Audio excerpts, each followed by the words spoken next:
Shalom jemaat yang terkasih, bagaimana kabarnya? Saya harap kita semua masih dalam kondisi baik dan tetap teguh dalam iman, serta tetap memiliki semangat dalam menghadapi pergumulan kita bersama saat ini. Dan patut kita naikkan puji dan syukur kepada Tuhan kita Yesus Kristus atas anugerahnya yang selalu baru setiap hari dan tidak pernah putusnya dalam memelihara, menjaga, dan memberkati umat-umatnya. Marilah dengan hati yang bersyukur dan jiwa yang rindu untuk memuji dan menyembah Tuhan, kita berikan dalam ibadah kita pada hari ini dengan sungguh-sungguh. Oleh sebab itu, marilah kita memulai ibadah kita pada hari ini, Minggu 26 Juli 2020. Saya mengajak jemaat untuk berdiri, dan marilah kita memuji Tuhan dengan bernyanyi dari pelengkap Kidung Jemaat 11, bait 1 dan 2. Inilah hari Minggu, hari Tuhan yang kudus. Semua orang percaya bergegas datang ke rumahnya. Dengarkanlah panggilannya, Yesus mengundang engkau. Marilah orang percaya, marilah datang segera.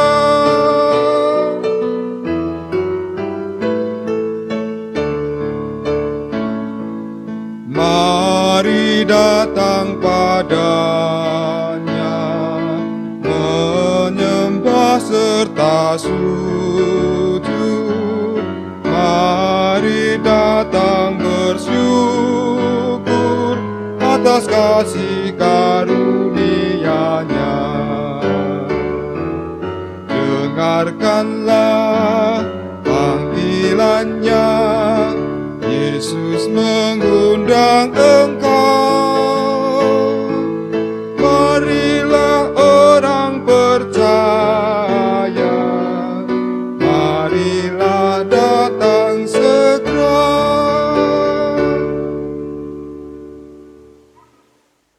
Sidang jemaat, kita masuk dalam votum dan salam. Pertolongan kita adalah di dalam nama Tuhan yang menjadikan langit dan bumi, yang tetap setia untuk selama-lamanya, dan yang tidak pernah meninggalkan perbuatan tangannya. Turunlah kiranya atas kita semua kasih karunia dan damai sejahtera dari Allah Bapa dan dari Tuhan kita Yesus Kristus menyertai kita sekalian. Amin. Marilah kita mendengarkan nas pembimbing kita pada hari ini yang terambil dalam Amsal 3 ayat 9. Demikian bunyi firman Tuhan. Muliakanlah Tuhan dengan hartamu dan dengan hasil pertama dari segala penghasilanmu. Amin. Merespon nats pembimbing yang telah dibacakan, marilah kita bersama menaikkan pujian bagi Tuhan dengan menyanyi dari Kidung Jemaat 15 bait 1 dan 2. Berhimpun semua menghadap Tuhan, dan pujilah Dia pemurah benar. Berakhirlah segala pergumulan, diganti kedamaian yang besar.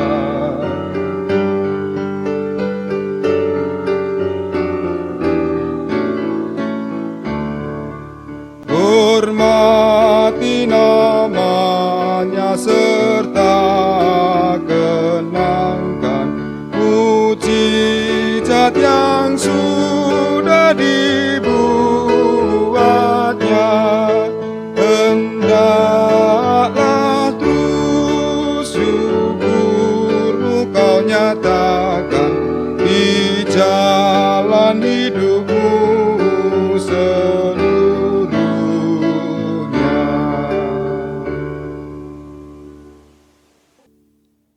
Jemaat dipersilakan duduk. Kita memasuki doa pengakuan dosa. Ia telah melepaskan kita dari kuasa kegelapan dan memindahkan kita ke dalam kerajaan Anaknya yang kekasih. Di dalam Dia kita memiliki penebusan kita, yaitu pengampunan dosa. Jemaat dipersilakan untuk berdoa secara pribadi.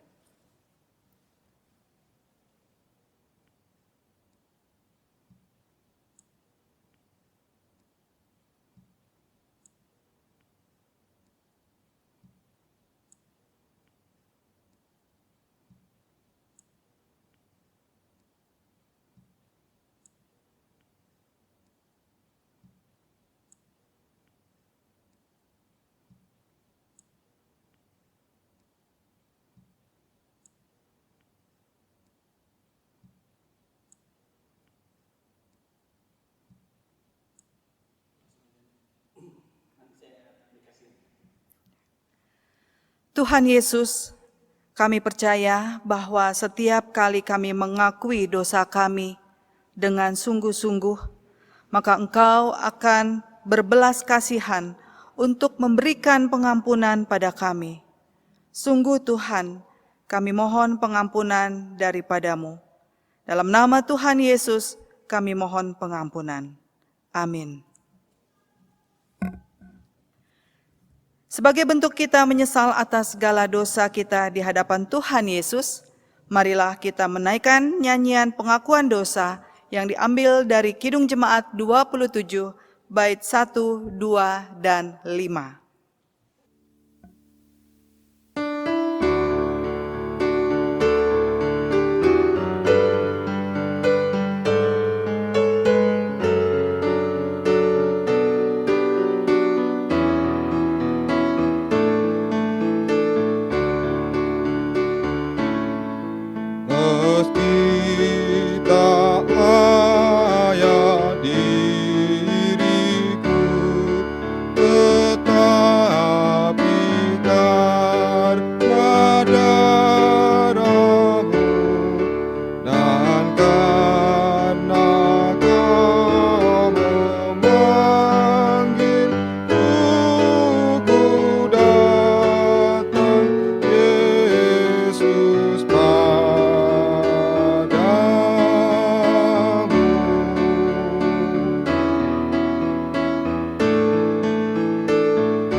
Sidang jemaat, setelah kita mengakui segala kesalahan dan dosa kita di hadapan Tuhan Yesus, maka sekarang dengarkanlah berita anugerah yang mendasari berita pengampunan atas segala dosa yang telah kita akui, dan berita anugerah terambil dari Kisah Para Rasul pasal yang ke-10 ayat 43. Demikian bunyi firman Tuhan. Tentang dialah semua nabi bersaksi bahwa barang siapa percaya kepadanya, ia akan mendapat pengampunan dosa oleh karena namanya. Berdasarkan firman Tuhan yang diberitakan, selaku hamba Tuhan Yesus Kristus, kami beritakan bahwa pengampunan dosa telah berlaku bagi kita semua yang dengan sungguh-sungguh hati mengaku dosa dan kesalahan kita di hadapan Tuhan. Amin. Kita akan masuki pembacaan Mazmur. Jemaat yang dikasihi Tuhan Yesus, saya ajak untuk berdiri. Marilah kita bersama membaca Mazmur secara berbalasan, di mana bacaan terambil dari Mazmur 130 ayat 1 sampai 6. Majelis akan membaca ayat yang ke-1, kemudian bergantian dengan jemaat di ayat berikutnya. Kita bergantian sampai ayat yang ke-5, dan ayat yang ke-6 kita akan baca bersama-sama.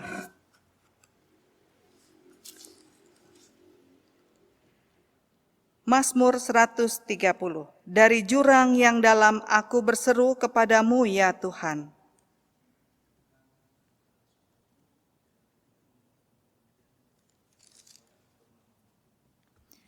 Jika Engkau ya Tuhan mengingat-ingat kesalahan-kesalahan, Tuhan siapakah yang dapat tahan?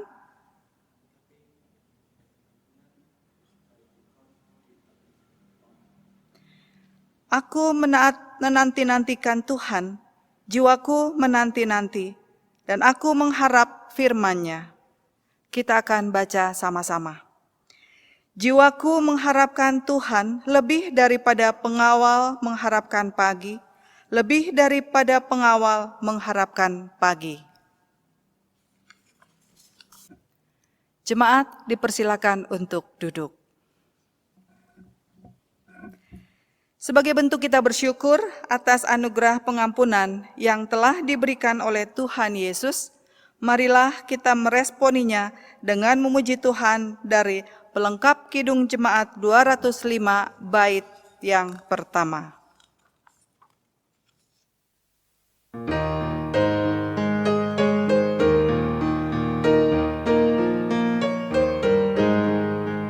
Alangkah indahnya kasih setiamu yang hilang dan sesat, bebas dan ketemu.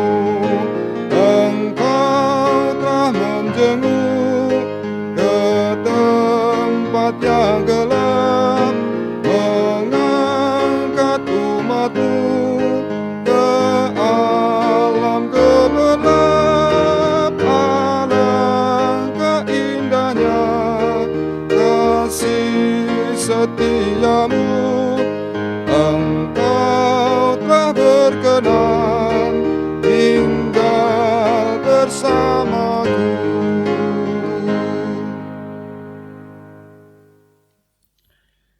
Jemaat, saya undang untuk berdiri. Marilah bersama-sama kita mendengarkan petunjuk hidup baru dari Tuhan yang mendasari komitmen kita sebagai bentuk kita hidup baru atas dosa yang telah diampuni oleh Tuhan. Dan petunjuk hidup baru ini terambil dari Ibrani pasal 13 ayat yang ke-5. Demikianlah bunyi firman Tuhan. Janganlah kamu menjadi hamba uang, dan cukupkanlah dirimu dengan apa yang ada padamu.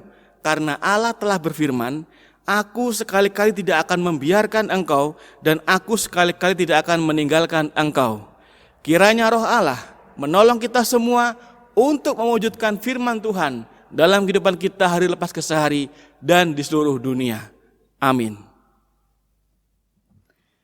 Sebagai bentuk kita menyatakan kesanggupan untuk hidup baru sesuai dengan dasar firman Tuhan, maka kita memuji Tuhan dari Kidung Jemaat 50A bait 1, 3, dan 6, sekaligus sebagai pengantar dalam mempersiapkan pembacaan dan renungan firman Tuhan.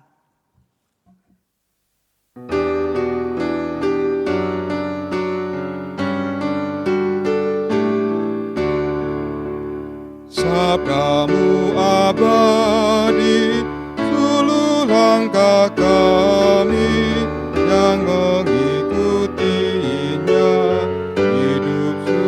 sukacita. Dalam badai topan, sabdamu pedoman. Dalam kekelaman, jalan kami aman. Tolong agar kami rajin mendalami, lalu melakukan sabdamu ya Tuhan.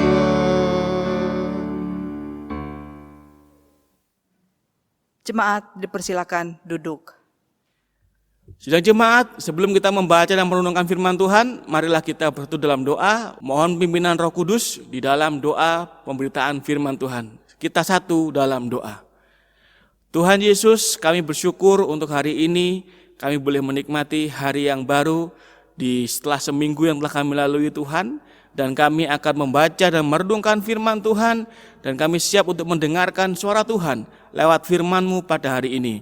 Ya Bapa, berkatilah kami senantiasa sebagai umat-Mu ini untuk bisa memahami, mengerti, bahkan melakukan firman-Mu dalam kehidupan kami hari lepas ke sehari. Berbicaralah kepada kami ya Tuhan, kami siap untuk mendengarkan. Dalam nama Tuhan Yesus Kristus, kami berdoa dan memohon berkat-Mu lewat pemberitaan firman Tuhan. Haleluya, amin.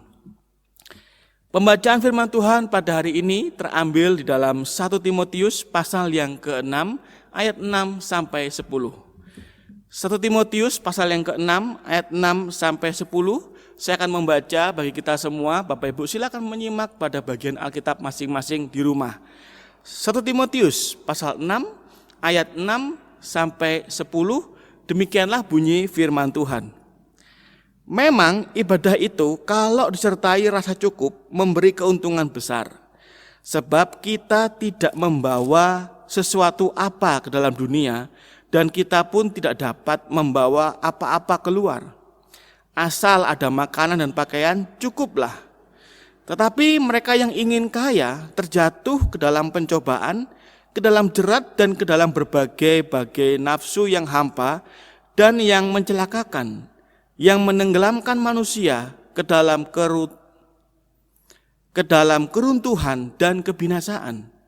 Karena akar segala kejahatan ialah cinta uang. Sebab oleh memburu uanglah beberapa orang telah menyimpang dari iman dan menyiksa dirinya dengan berbagai-bagai duka. Sedemikian jauh pembacaan firman Tuhan, yang berbahagialah kita semua membaca, merenungkan, serta memelihara firman Tuhan dalam kehidupan kita hari lepas ke sehari. Haleluya.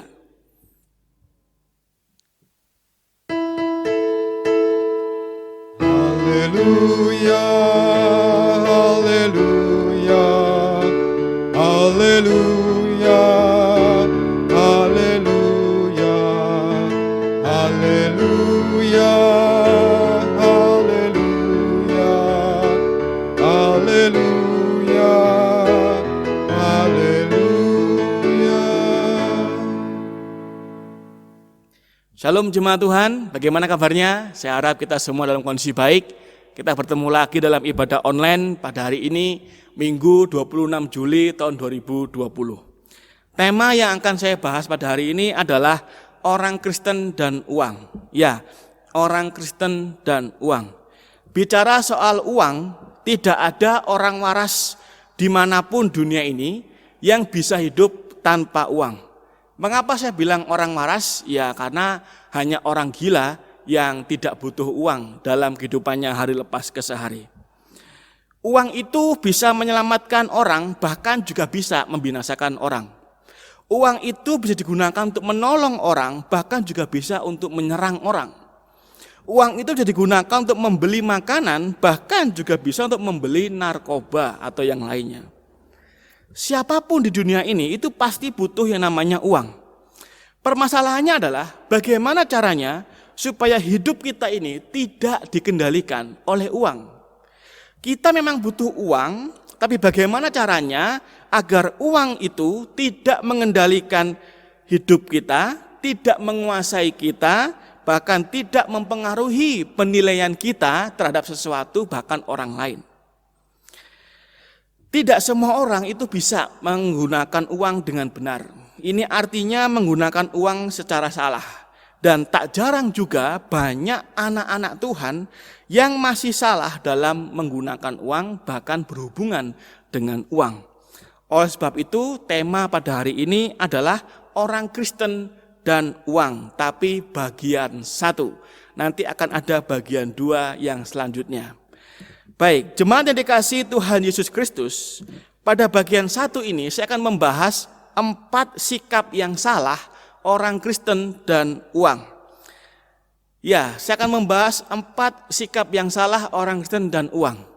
Ya, sebagian besar orang, bahkan semua orang itu kalau punya uang banyak senang. Kalau bisa dapat uang banyak senang. Kalau bisa punya uang banyak bahagia. Dan tak jarang juga orang ketika punya uang banyak pun salah dalam menggunakan uang. Tentu kita akan memahami. Kita akan coba cari tahu dari bacaan kita pada hari ini dan beberapa ayat-ayat yang lain tentang uang, bagaimanakah sikap yang salah orang Kristen terhadap uang. Sikap yang salah pertama adalah tamak atau cinta uang. Dalam ayat 10 tadi bacaan kita dikatakan, akar segala kejahatan adalah cinta uang. Seperti yang saya katakan bahwa uang itu adalah sesuatu hal yang sifatnya netral sebenarnya. Karena uang bisa dipakai untuk menolong, juga bisa dipakai untuk menyerang orang, bahkan membunuh orang dengan uang. Dan kita bisa mendapatkan uang dengan berbagai macam cara juga.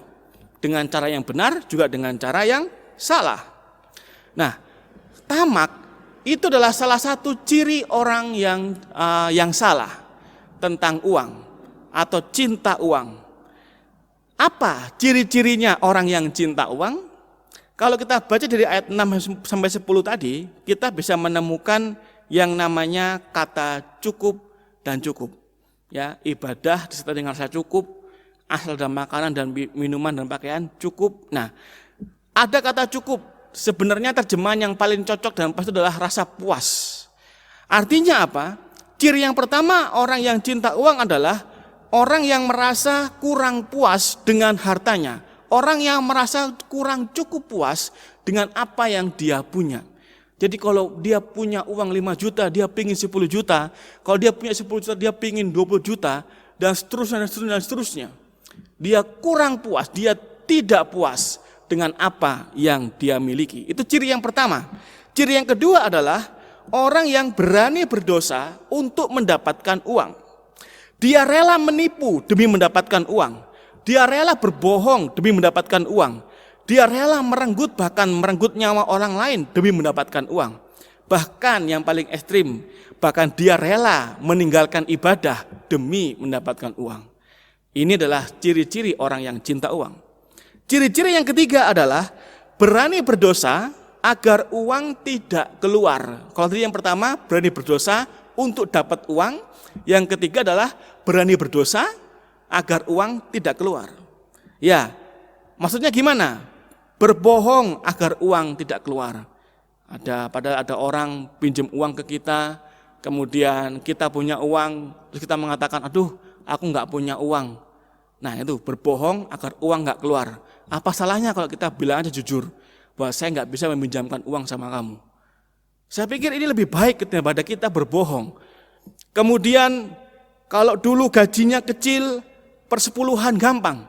Gaji 1 juta hanya cepek, 2 juta 200.000. Kemudian ketika gajinya mulai besar, gaji mulai puluhan juta, mulai ratusan juta, maka persepuluhan udah mulai nampak besar angkanya. Kalau dulu angkanya kecil masih gampang. Tapi karena sudah puluhan juta gajinya, sehingga persepuluhan menjadi, aduh sayang ya, maka dia rela berdosa, tidak memberi persepuluhan, karena cinta sama uangnya. Itulah 3 ciri orang yang cinta uang. Kalau seandainya ada orang yang seperti itu, kita perlu memperhatikan beberapa ayat berikut ini yang menjadi penekanan tentang sikap orang yang cinta akan uang. Yang pertama, Amsal 10 ayat 12 mengatakan, harta benda yang diperoleh dengan kefasikan tidak berguna, tetapi kebenaran menyelamatkan orang dari maut. Jadi kalau ada harta benda uang yang diperoleh dengan cara fasik, dengan cara berdosa, itu tidak berguna. Amsal 15 ayat 16 dikatakan, Lebih baik sedikit barang dengan sertai takut akan Tuhan daripada banyak harta dengan sertai kecemasan. Yeremia 17 ayat 11 dikatakan, seperti ayam hutan yang mengerami yang tidak ditelurkannya, demikianlah orang yang menggaruk kekayaan secara tidak halal. Wah, jadi kalau ada orang yang menggaruk kekayaan secara tidak halal, itu Alkitab mengatakan seperti ayam hutan yang mengerami telur yang tidak ditelurkannya. Dan apa nasibnya? Kita baca lagi. Pada pertengahan usianya, ia akan kehilangan semuanya, dan pada kesudahannya, usianya, ia terkenal sebagai seorang bebal. Jadi harta yang didapatkan dengan cara tidak halal, di pertengahan hidupnya akan mengalami kondisi yang tidak baik, dan dia akan dikenal orang sebagai orang yang bebal. Mika 6 ayat 10 dikatakan, Mika 6 ayat 10, masakan aku melupakan harta benda kefasikan di rumah orang fasik, dan takaran eva yang kurang dan terkutuk itu. Eva itu adalah satuan ukuran berat pada kala itu, dan itu seperti kayak kilogram dan ons. Nah, rupanya eva itu dipakai untuk mengukur penjualan tepung. Rupanya pada saat itu orang-orang Israel menjual tepung 1 eva, tetapi ukurannya yang diterima oleh si pembeli itu tidak 1 eva, atau mungkin bisa kurang dari itu. Nah, ini namanya dia korupsi, dia menguruk keuntungan dari kecurangan itu. Apakah kemudian Tuhan tutup mata dengan itu semua? Tidak. Dikatakan Tuhan tidak lupa kalau ada harta yang tidak halal masuk dalam rumah. Tuhan tidak tutup mata untuk harta uang yang tidak halal masuk di rumah kita. Seperti kata firman Tuhan ini. Dalam Mika 6 ayat 10. Masakan aku melupakan harta benda kefasikan di rumah orang fasik? Ya, inilah yang perlu kita perhatikan. Yaitu sikap yang pertama, sikap tamak, adalah sikap yang salah orang Kristen terhadap uang. Sikap yang kedua adalah sikap yang salah terhadap uang, menganggap bahwa uang atau harta yang ada pada kita adalah milik kita sendiri. Ya, menganggap bahwa uang atau harta yang ada pada kita adalah milik kita sendiri. Anggapan seperti ini salah, karena ini akan menyebabkan orang merasa ini adalah uang saya. Saya bisa gunakan uang ini sebebas-bebasnya, apapun yang saya mau. Tapi uang atau harta yang ada pada kita sebenarnya bukanlah milik kita sendiri. Namun itu semua adalah milik Allah atau dititipkan oleh Allah pada kita. Dari mana kita tahu bahwa itu adalah miliknya Allah? Ada 2 alasan. Yang pertama, kita ini miliknya Allah. Kalau kita miliknya Allah, karena kita ini diciptakan oleh Allah dan kita sudah ditebus dari segala dosa kita melalui pengorbanan Tuhan Yesus Kristus, sehingga kita ini adalah milik Dia. Jadi kalau seandainya saya dan Bapak Ibu semua miliknya Allah, maka termasuk juga harta benda uang yang kita miliki itu adalah miliknya Allah. Paulus pernah mengatakan, hidupku bukan aku lagi tapi Kristus dalam diriku. Itu menandakan bahwa kita adalah miliknya Yesus, miliknya Allah. Sehingga kalau hidup kita aja miliknya Allah, apalagi hidup kita, apalagi uang kita, harta kita. Roma 12 ayat 1 dikatakan, persembahkanlah tubuhmu sebagai persembahan yang hidup, yang berkenan, itulah ibadah yang sejati. Persembahkanlah tubuhmu. Tubuh atau hidup kita disuruh dipersembahkan. Tubuh kita yang sangat-sangat mahal ini disuruh untuk dipersembahkan bagi Tuhan, apalagi uang kita dan harta benda kita. Alasan yang kedua bahwa harta adalah milik Allah adalah Dialah yang memberikan. Ya, Dialah itu adalah Allah yang memberikan. Kalau kita bandingkan dengan Kejadian 28 ayat 22 yang mengatakan demikian. Dan batu yang kudirikan sebagai tugu ini akan menjadi rumah Allah. Dari segala sesuatu yang engkau berikan kepadaku akan selalu kupersembahkan 1/10 kepadamu. Dari segala sesuatu yang engkau berikan kepadaku. Jadi di sini Yakub mengakui bahwa segala sesuatu yang dia dapat itu adalah pemberiannya Tuhan. Ulangan 8 ayat 17-18. Ulangan 8 ayat 17-18. Demikian bunyi firman Tuhan. Maka janganlah kau katakan dalam hatimu, kekuasaanku dan kekuatan tangankulah yang membuat aku memperoleh kekayaan ini. Tetapi haruslah engkau ingat kepada Tuhan Allahmu, sebab Dialah yang memberikan kepadamu kekuatan untuk memperoleh kekayaan, dengan maksud meneguhkan perjanjian yang diikrarkannya dengan sumpah kepada nenek moyangmu seperti sekarang ini. Ya, dikatakan dengan jelas, Dialah yang memberikan kepadamu kekuatan untuk memperoleh kekayaan. Artinya apa? Kalau kita bisa mendapatkan uang, kalau kita bisa memperoleh kekayaan, itu semua karena Tuhan yang memberi kita kekuatan untuk memperolehnya. Bukan usaha kita, bukan kekuatan kita. Kan dikatakan di sini, janganlah kau katakan dalam hatimu, kekuasaanku dan kekuatan tanganku lah yang memperoleh. Nah, Tuhan, semua itu Tuhan yang kasih. Satu ayat lagi yang sering kita pakai untuk persembahan. 1 Tawarik pasal 29 ayat 14. Demikian bunyi firman Tuhan. Sebab siapakah aku ini dan siapakah bangsaku ini, sehingga kami mampu memberikan persembahan sukarela seperti ini? Sebab daripadamulah segala-galanya, dan dari tanganmu sendirilah persembahan yang kami berikan kepadamu. Jadi bangsa Israel mengakui bahwa sebab daripadamulah segala-galanya, dan dari tanganmu sendirilah persembahan yang kami berikan. Jadi kita memberikan persembahan itu sebenarnya bukan uang kita, dari Tuhanlah yang memampukan Bapak Ibu dan saya untuk memberikan persembahan. Itu adalah sebenarnya uangnya Tuhan. Itu sebenarnya uangnya Tuhan, hartanya Tuhan. Sehingga kalau seandainya kita memberikan persembahan, jangan kita berpikir bahwa oh ini saya kasih untuk Tuhan. Tidak. Tanpa dikasih untuk Tuhan pun itu harta sudah pasti miliknya Tuhan. Sehingga ketika kita berbicara daripadamulah segala-galanya, dan tanganmu sendirilah persembahan yang kami berikan kepadamu. Ini sangat jelas sekali firman Tuhan. Jadi apa yang kita miliki sesungguhnya adalah pemberian Tuhan. Semua harta kita, semua uang kita itu adalah milik Tuhan. Sehingga sikap yang salah yang kedua ini adalah menganggap bahwa uang atau harta yang ada pada kita adalah milik kita sendiri. Itu adalah anggapan yang salah. Yang ketiga, menggunakan uang secara salah. Mari kita coba baca Lukas pasal 16 ayat 11 sampai 12. Lukas 16 ayat 11 sampai 12. Silakan disimak pada bagian Alkitab masing-masing. Lukas 16 ayat 11 sampai 12 saya akan bacakan bagi kita semua. Lukas 16 ayat 11 sampai 12. Jadi, jikalau kamu tidak setia dalam hal mamon yang tidak jujur, siapakah yang akan mempercayakan kepadamu harta yang sesungguhnya?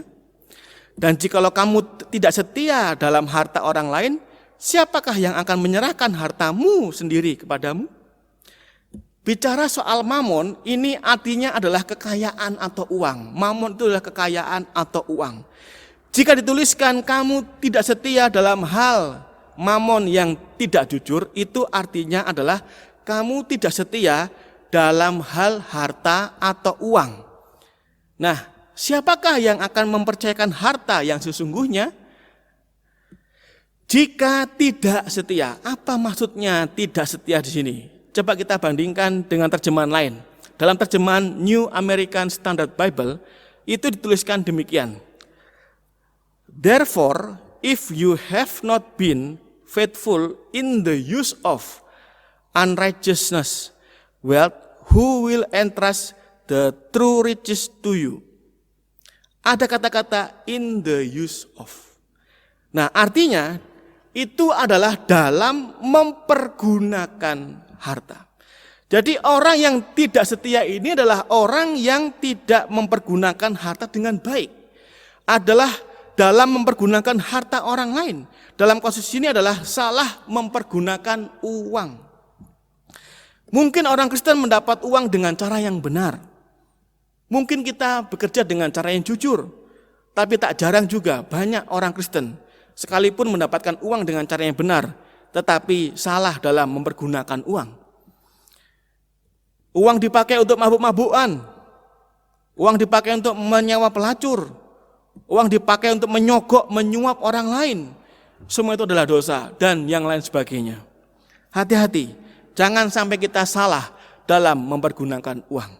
Jadi sikap yang salah ketiga adalah salah mempergunakan uang. Sikap yang salah yang keempat adalah menjadikan Allah dan uang sebagai tuan sekaligus. Ya, menjadikan Allah dan uang sebagai tuan sekaligus. Kita baca dalam Lukas 16 ayat 13. Lukas 16 ayat 13 menuliskan, seorang hamba tidak dapat mengabdi kepada dua tuan, karena jika demikian ia akan membenci yang seorang dan mengasihi yang lain, atau ia akan setia kepada seorang dan tidak mengindahkan yang lain.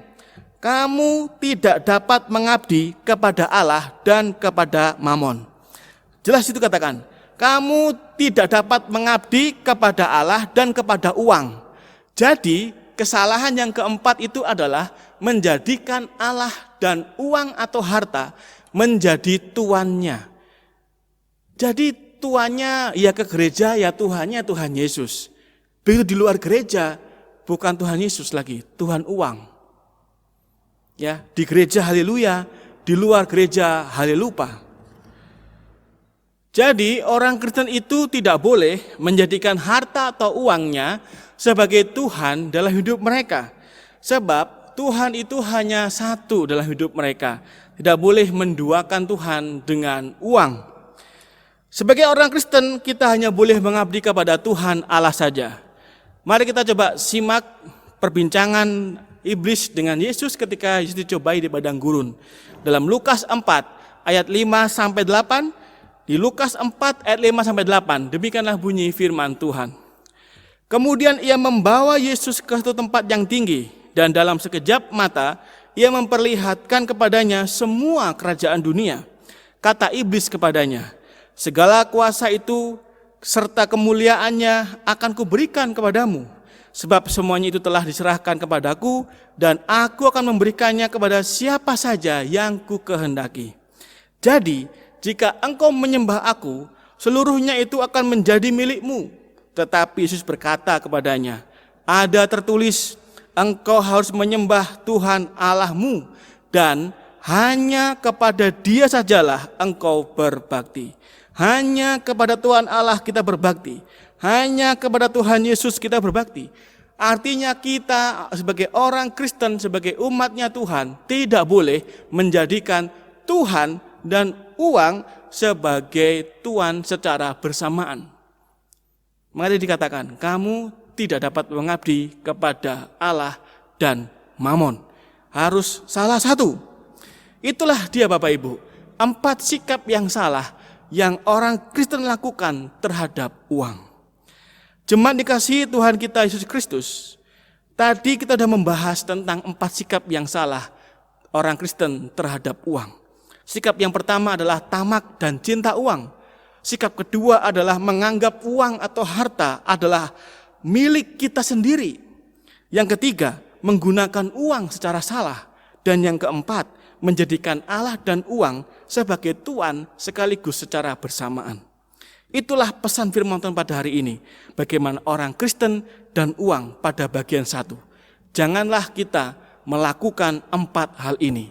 Pastikanlah bahwa kita terhindar dari 4 sikap yang salah ini. Mari kita koreksi diri kita masing-masing. Apakah kita terdapat 4 sikap ini dalam hidup kita terhadap uang? Kita harus menghindari 4 sikap ini. Dan untuk minggu depan saya akan membahas sikap yang benar terhadap uang. Itulah pesan firman Tuhan pada hari ini mengenai orang Kristen dan uang bagian 1. Dan kita akan ketemu minggu depan dengan membahas tema lanjutannya, yaitu sikap orang Kristen dan uang pada bagian yang kedua. Tuhan Yesus memberkati kita semua. Amin. Sidang jemaat, saya undang untuk bangkit berdiri. Marilah bersama dengan semua orang percaya di sepanjang abad dan tempat kita mengikrarkan pengakuan iman seluruh kita, dan hendaklah dengan penuh keyakinan iman kita bersama-sama berkata demikian. Aku percaya kepada Allah, Bapa yang Maha Kuasa, Khalik langit dan bumi, dan kepada Yesus Kristus, anaknya yang tunggal Tuhan kita, yang dikandung daripada Roh Kudus, lahir dari anak darah Maria, yang menderita di bawah pemerintahan Pontius Pilatus, disalibkan, mati dan dikuburkan, turun dalam kerajaan maut. Pada hari yang ketiga, bangkit pula dari antara orang mati, naik ke sorga, duduk sebelah kanan Allah, Bapa yang Maha Kuasa, dan akan datang dari sana untuk menghakimi orang yang hidup dan mati. Aku percaya pada Roh Kudus, gereja yang kudus dan persekutuan orang kudus, pengampunan dosa, kebangkitan daging, dan hidup yang kekal. Amin. Jemaat dipersilakan untuk duduk kembali. Sidang jemaat, kita akan masuk dalam doa syafaat. Oleh karena itu, marilah kita satu dalam doa. Kita mohon kepada Tuhan apa yang menjadi permohonan kita dalam doa syafaat yang akan saya pimpin, dan kita akan akhiri bersama-sama dengan doa Bapa kami. Marilah kita satu di dalam doa. Bapa dalam surga, kami sungguh sangat bersyukur dan berterima kasih pada hari ini firman Tuhan telah berbicara kepada kami. Firman-Mu telah memberikan kepada kami suatu teguran bagaimana kami sebagai sikap orang Kristen dan uang. Tuhan, kami telah belajar bagaimana kesalahan atau sikap yang salah orang Kristen terhadap uang. Ya Bapa, ampunilah kami jika selama ini kami salah dalam menyikapi uang yang Tuhan percayakan kepada kami.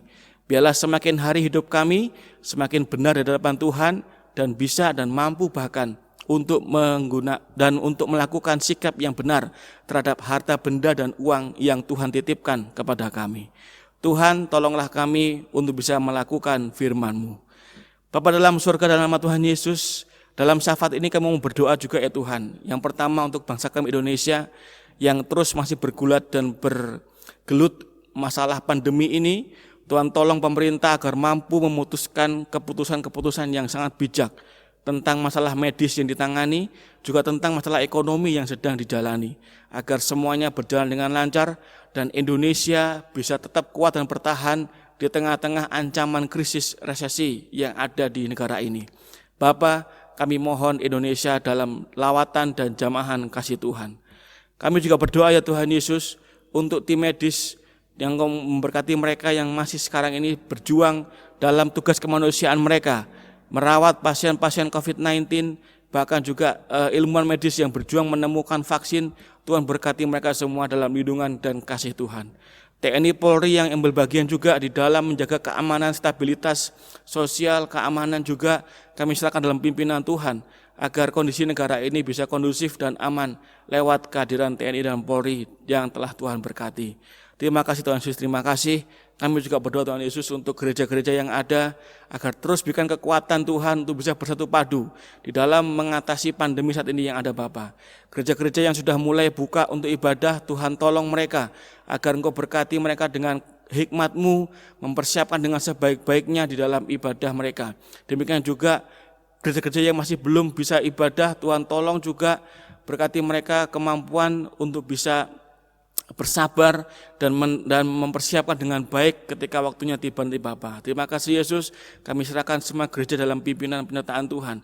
Bahkan juga gereja yang berbagian di dalam aksi sosial kepada orang-orang yang terdampak pandemi COVID ini. Tuhan berkati agar gereja boleh menerangi dan menggarami sekitar lingkungan di tengah-tengah pandemi yang ada ini. Ya Tuhan Yesus, kami juga berdoa untuk gereja-Mu tempat ini Bapa, GKPU Sulaiman. Terima kasih Tuhan, Kau berkati gereja ini, Kau menolong, berkati sudah keempat kalinya dalam ibadah, dan sekarang adalah yang kelimanya di ibadah di onsite di gereja. Tuhan berkati agar semua berjalan dengan aman dan lancar, dan aman, tidak ada masalah apapun Tuhan. Kami percaya Engkau melindungi dan menjagai saat ini Bapa. Terima kasih Tuhan Yesus. Kami juga berdoa para pelayan-pelayannya, baik itu majelis, baik itu pendeta, koster, juga para pelayan lainnya Tuhan, kami serahkan dalam pimpinan Tuhan dalam mempersiapkan ibadah-ibadah yang ada dan pelayanan-pelayanan kepada jemaat di ibadah di gereja kami ini Bapa. Terima kasih Tuhan Yesus. Kami juga berdoa untuk pergumulan jemaat-Mu juga Tuhan, baik jemaat yang mengalami sakit penyakit di rumah, dirawat di rumah ataupun di rumah sakit. Kami berdoa Tuhan, di dalam nama Tuhan Yesus, Tuhan menjamah mereka, Tuhan melawat mereka, sehingga mereka boleh mengalami kekuatan dan kesembuhan dari Tuhan Yesus. Kami juga berdoa untuk jemaat-Mu yang bergumul juga masalah ekonomi ya Bapa.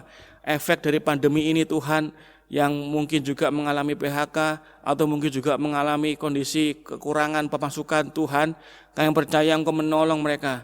Tuhan Yesus, kami berseru mohon belas kasihan-Mu Tuhan. Berikanlah rezeki, berikanlah berkat-Mu Tuhan atas mereka yang sungguh-sungguh membutuhkan pertolongan dan juga kasih Tuhan pada setiap jemaat-Mu. Dalam nama Yesus Tuhan melawat, Tuhan juga memberkati mereka senantiasa. Ya Tuhan Yesus, kami juga berdoa ya Tuhan untuk jemaat-jemaat-Mu yang juga sedang ada usaha baru, Engkau berkati mereka juga untuk boleh membangun usahanya oleh karena berkat dan pertolongan Tuhan. Demikian juga Tuhan kami berdoa untuk pergumulan yang lainnya Bapa, yang mereka hadapi saat ini, baik pergumulan di rumah tangga atau pergumulan yang lainnya Bapak, kami percaya Tuhan menolong di dalam nama Tuhan Yesus. Engkau melawat setiap jemaat-Mu ya Tuhan. Bapa dalam surga, terima kasih, kami sungguh percaya dan kami yakin Engkau menolong dan memberkati kami senantiasa. Ya Tuhan, dalam syafaat ini pun kami juga mau menaikkan doa syukur kami Tuhan. Kami bersyukur atas segala berkat Tuhan dan pemeliharaan Tuhan. Kami bersyukur bahwa sampai saat ini Tuhan masih memberikan kami kekuatan dan kemampuan untuk bisa melaksanakan segala aktivitas kami. Bahkan kami juga bersyukur kami masih bisa menikmati berkat makan dan minum yang Tuhan peliharakan kepada kami. Kami juga bersyukur Tuhan masih bisa bertemu dengan keluarga kami dalam kondisi baik dan kondisi sehat oleh karena berkat pertolongan Tuhan. Ya Bapa, kami bersyukur dalam segala hal atas segala berkat Tuhan yang kami rasakan sekalipun di masa-masa pandemi ini ya Bapa. Terima kasih Tuhan, Engkau begitu baik. Terima kasih Tuhan, Engkau begitu luar biasa. Sungguh mengasihi umat-umat-Mu ini Bapa. Terima kasih Yesus. Inilah Tuhan doa kami, inilah Tuhan syukur kami yang kami naikkan hanya kepadamu, Tuhan dan Juru Selamat kami yang hidup, Tuhan Yesus Kristus, yang juga mengajar kami berdoa demikian. Bapa kami yang di sorga, dikuduskanlah nama-Mu. Datanglah kerajaan-Mu, jadilah kehendak-Mu di bumi seperti di sorga. Berikanlah kami pada hari ini makanan kami yang secukupnya. Dan ampunilah kami akan kesalahan kami, seperti kami juga mengampuni orang yang bersalah kepada kami. Dan janganlah membawa kami dalam pencobaan, tapi lepaskanlah kami daripada yang jahat. Karena Engkau yang punya kerajaan, dan kuasa dan kemuliaan sampai selama-lamanya. Amin. Jemaat yang dikasihi Tuhan, kita akan mempersiapkan persembahan kita pada hari ini. Marilah kita kumpulkan persembahan dengan bentuk syukur kita atas anugerah pemeliharaan Tuhan Yesus dengan didasari firman Tuhan dari Mazmur 119 ayat 108. Kiranya persembahan sukarela yang berupa puji-pujian berkenan kepadamu ya Tuhan, dan ajarkanlah hukum-hukum-Mu kepadaku. Persembahan kita kumpulkan dengan diiringi pujian dari NKB 133 bait 1 dan 3.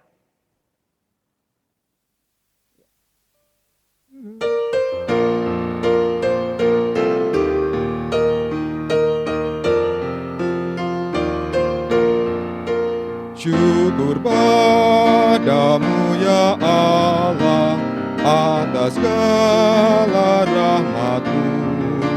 Syukur atas kecukupan dari kasih-Mu penuh. Syukur atas pekerjaan walau tubuh pun lemah.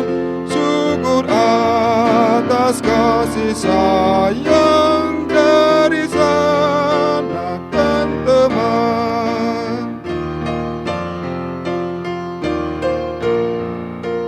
Syukur atas keluarga penuh kasih yang mesra.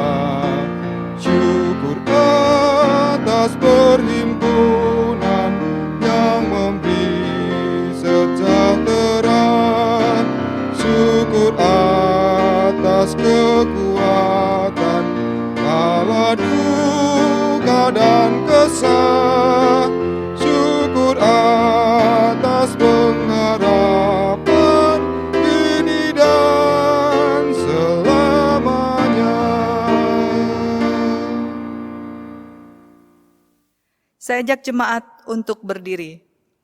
Marilah kita naikkan doa syukur atas persembahan yang telah kita kumpulkan. Mari kita berdoa. Ya Tuhan Yesus, kami sungguh mengucap syukur atas segala bentuk pemeliharaan Tuhan dalam hidup kami sampai saat ini.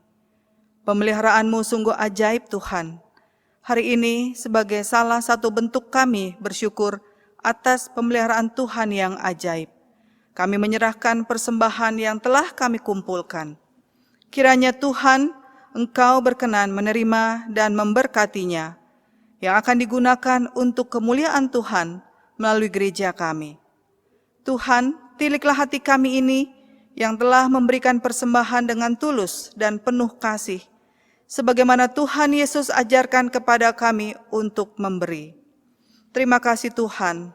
Doa syukur atas persembahan ini kami alaskan di dalam nama Tuhan kami, penguasa hidup kami, yang menjamin pemeliharaan hidup kami. Yesus Kristus namanya kami berdoa. Amin. Sidang jemaat, kita akan akhiri ibadah kita pada minggu pagi hari ini. Oleh karena itu, marilah kita menyanyikan pujian bagi Tuhan dari Kidung Jemaat nomor 356, bait yang pertama dan kedua.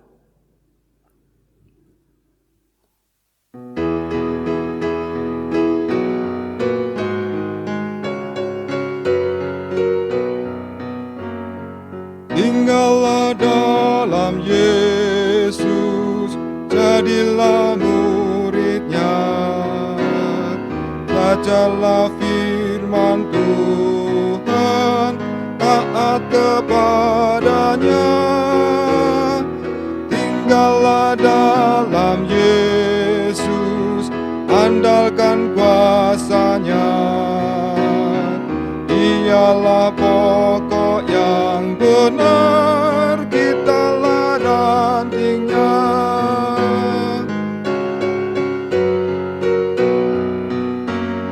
Kita sebagai ranting pasti berbuahlah, asal dengan setia tinggal di dalamnya. Tinggallah dalam Yesus, muliakan namanya. Hidup berlimpah kurnia hanya di dalamnya.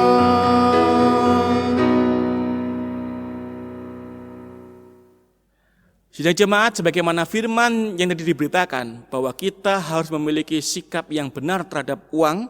Oleh karena itu, supaya kita dimampukan untuk menjadi pelaku-pelaku firman, arahkanlah hatimu kepada Tuhan dan terimalah berkat pengutusan dari Tuhan. Tuhan memberkati engkau dan melindungi engkau. Tuhan menyinari engkau dengan wajah-Nya dan memberi engkau kasih karunia. Tuhan menghadapkan wajah-Nya kepadamu dan memberi engkau damai sejahtera. Amin.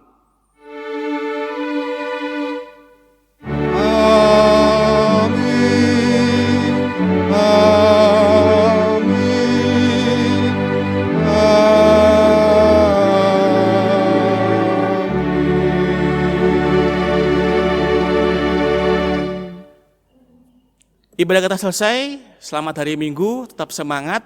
Salam sehat selalu. Tuhan Yesus memberkati kita semua. Shalom.